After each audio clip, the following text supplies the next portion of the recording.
आज के हम इस संवाद में कोविड के साथ साथ तंबाकू के सेवन की बात करेंगे। सर्वप्रथम तो ये मान के चलिए कि विश्व भर के अंदर दो तरह के तरीके हैं तंबाकू के सेवन करने के। एक तो स्मोकिंग जिसको बोलते हैं, चाहे उसमें चिलम आ जाए, चाहे उसमें बीड़ी, सिगरेट, हुक्का, ई सिगरेट और अन्य की प्रकार की चीज़ें आती हैं। एक आता है जिसमें के खाने के लिए गांव में जहाँ पर तंबाकू की खेती बाड़ी होती है वहाँ पर तो लोग रॉ तंबाकू भी लेते हैं। शहरों के अंदर आते आते ये रिफाइंड हो जाता है। कई लोग खैनी में, कई लोग उसमें चिलम में डाल के, कई लोग आपके जो ये चूना होता है उसके अंदर डाल के, और कई लोग पान में डाल के भी इसको इस्तेमाल करते हैं। यानी दो तरीके हुए तंबाकू के सेवन। अब सबसे बड़ी बात यह है कि ये तंबाकू का जो दूसरा वाला सेवन है जिसकी हम बात कर रहे थे कि खाने से तंबाकू, इसका प्रचलन ज़्यादा अपना साउथ ईस्ट एशियन कंट्रीज में होता है। तो साथियों आगे बढ़ें तो स्मोकिंग से होता क्या? जब आप सिगरेट पीते हैं या तंबाकू का इस्तेमाल करते हैं तो हजारों तरह के टॉक्सिक एलिमेंट्स, जिनको हम पॉइजन्स कह सकते हैं, वो आपके शरीर के अंदर जाते हैं, फेफड़ों में, अगर आप सिगरेट पीते हैं, और अगर आप खाते हैं तो आपके पेट में जाते हैं। तो ये फेफड़ों को, पेट को ऑलमोस्ट आप समझ के रखिए कि पूरे शरीर के हर अंग को नुकसान पहुंचाता है। सिर से लेकर पैर तक के हर हिस्से के अंदर इसका असर होता है। नसों को हार्ड करता है, ब्लड खून की नसों को, फेफड़ों को फाइब्रोस करता है, COPD होती है, जिसके अंदर आपके अंदर ऑक्सीजन लेने की क्षमता कम हो जाती है। और आज जब हम बात करें उसके कैंसर के बारे में सबको पता है। आज जब हम बात करें तो कोविड से इसका क्या रिलेशन है, इसकी हम बात करेंगे। स्मोकर्स को विश्व भर के अंदर ये देखा गया कि वे ज़्यादा वल्नरेबल हैं। उनको जो स्मोकर लोग हैं, जो तंबाकू का इस्तेमाल करते हैं, उनको कोविड होने के चांस ज़्यादा होते हैं। उसके कारण एक तो जितने स्मोकर्स होते हैं उनकी अपनी क्षमता कम हो जाती है, दूसरा उनका हार्ट, उनके फेफड़े, उनकी नसें जो हैं वो बड़ी इस तरीके से हो जाती हैं कि उनको बहुत जल्दी कोई भी बीमारी पकड़ सकती है। लंग कैपेसिटी डिक्रीज हो जाती है। उन लोगों के अंदर, फेफड़े के अंदर ऑक्सीजन जाने की क्षमता और ऑक्सीजन जाकर या अपने जो वायु के माध्यम से हम लेते हैं उसको आगे ट्रांसफ़र करने की क्षमता फेफड़ों की कम हो जाती है। नंबर 2, ऐसे लोगों में रिस्क ऑफ इन्फेक्शन फेफड़ों का ज़्यादा होता है, क्योंकि आम आदमी जब लंबा सांस लेता है तो आप अपने फेफड़ों को, अपनी छाती को कम से कम भी 2 से 2.5 इंच बढ़ा सकते हैं, 2 से 2.5 इंच फुला सकते हैं।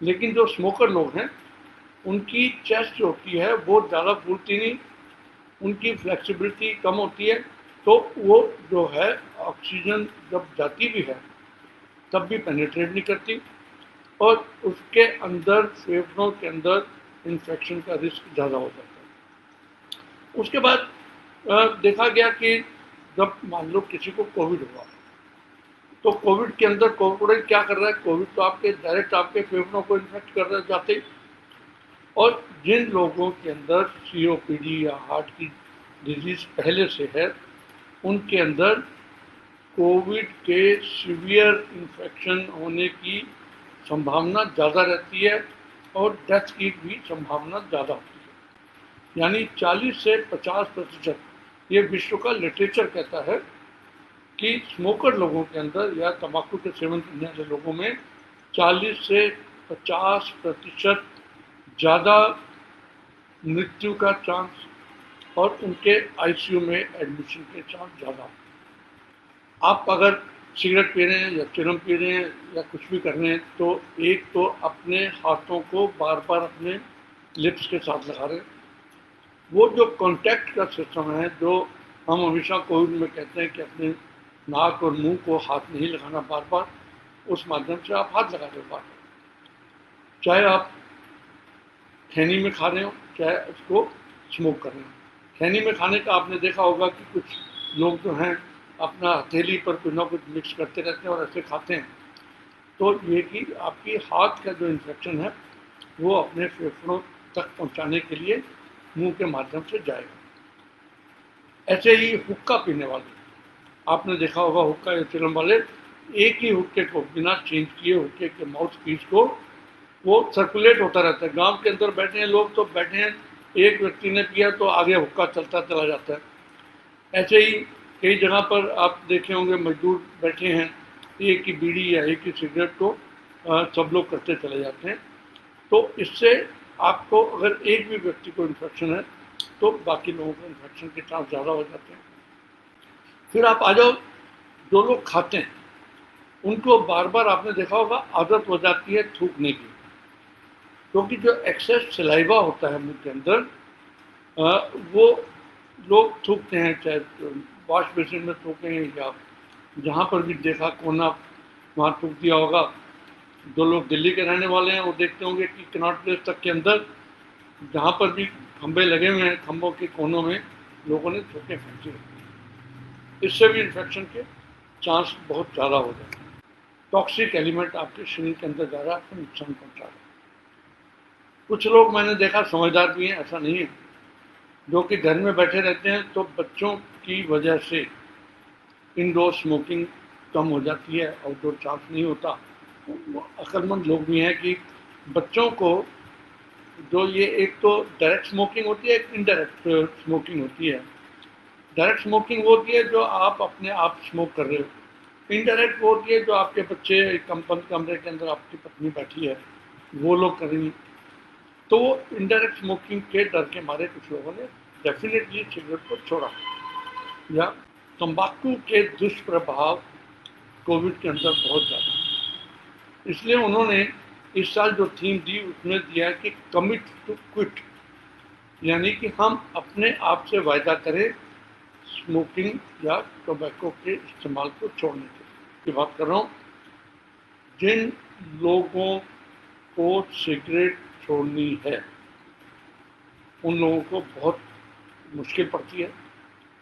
कारण ये कि के शरीर के अंदर निकोटिन एक ऐसे घूमता रहता है ब्लड के अंदर कि अर्ज बहुत ज़्यादा होती है, और उस अर्ज के मारे आपका हाथ हमेशा तंबाकू की तरफ जाता है। यहाँ पर यह भी बता दूं कि जब कोई भी व्यक्ति एक ठान लेता है कि मुझे सिगरेट छोड़नी है, तो 2 से 3 घंटों के अंदर उसका हार्ट रेट और ब्लड प्रेशर कम होना शुरू हो जाता है। 12 घंटे में उनका कार्बन मोनोऑक्साइड का लेवल जो है उनके ब्लड के अंदर कम हो जाता है। ये साइंटिफिक डाटा है। 2 से 12 सप्ताह के अंदर उनकी जो सर्कुलेशन की इम्पेयरमेंट थी वो नॉर्मल होनी शुरू हो जाती है, वो इम्प्रूव होनी शुरू हो जाती है। और 1 से 9 महीने के अंदर जो उनकी खांसी और जो उनकी ब्रीदिंग प्रॉब्लम्स थी वो ठीक होनी शुरू हो जाती है। यानी कि काफ़ी इसके दुष्प्रभाव जो शरीर पर पड़ते हैं उनको सिगरेट छोड़ने से रिवर्सिबल माना जाता है। काफ़ी 100% तो नहीं कहूँगा, काफ़ी जो उसके साइड इफ़ेक्ट्स हैं, जो बॉडी के अंदर जो उसने रिएक्शन किया हुआ है उसको रिवर्स किया जा सकता है। बात आती है कि सिगरेट छोड़ने की या तंबाकू का इस्तेमाल करने की, तो मैंने पहले भी कहा कि ये कमिटमेंट होनी चाहिए। WHO कहता है कमिट टू क्विट। सबसे पहला कदम होना चाहिए कि मैं सिगरेट छोड़ूंगा, मैं तंबाकू छोड़ूंगा। जब आप ये सोच लेते हैं तब अगला काम शुरू होता है। तो उसके अंदर आपके योगिक क्रियाएं या प्राणायाम जो हैं वो बहुत ही उपयोगी होती हैं। तो आप प्राणायाम करके अपनी एयर को साफ कर सकते हैं, फेफड़ों की कैपेसिटी को इंक्रीज कर सकते हैं, अपने शरीर के अंदर ब्लड सर्कुलेशन को इम्प्रूव कर सकते हैं। और उसके बाद कुछ निकोटिन का इस्तेमाल किया जा सकता है। निकोटिन या तो आपके च्युइंग गम्स के माध्यम से आता है या निकोटिन की पैचेस आते हैं। कई लोग पैच लगाकर स्किन के ऊपर चलते फिरते रहते हैं। धीरे धीरे स्लो रिलीज जो उन पैचेस के माध्यम से जो ब्लड के अंदर जाता है, उससे आपको सिगरेट पीने की या तंबाकू को खाने की अर्ज कम होती है, उनकी टेंडेंसी कम हो जाती है। और बेसिकली आप मान के चलिए कि कोई दवाई नहीं है, एक संकल्प है। उसी संकल्प को विश्व स्वास्थ्य संगठन ने इस बार माना है कि अर्ज पहले तो कमिट होना चाहिए, और दूसरा उसके बाद आप अपने काउंसलर से बात कर सकते हैं। आयुर्वेदा वाले मानते हैं कि कुछ दवाइयाँ भी हैं जो स्मोकिंग और टोबैको के यूज़ को कम कर सकती हैं, लेकिन ओवरऑल देखा जाए तो बहुत सारे लोग निकोटिन के इस तरह के इस्तेमाल से भी अपने आप को सिगरेट छोड़वा सकते हैं। लेकिन यहाँ पर एक प्रश्न और भी आ गया। कई लोगों में देखा गया कि सिगरेट तो कम हो गई, लेकिन निकोटिन की ऐसी एडिक्शन और डाल दी उन्होंने। तो इसलिए एक परिवार का सहयोग भी बहुत आवश्यक है। फैमिली सपोर्ट, अगर फैमिली सपोर्ट हो कि बच्चे कहें पिताजी को कि पापा आपने सिगरेट नहीं पीनी, या वाइफ कहती है, तो उसमें काफ़ी चांस हैं कि अगर उस व्यक्ति का संकल्प अपने आप में पक्का है तो वो डेफिनेटली सिगरेट और तंबाकू के सेवन को छोड़ सकते हैं।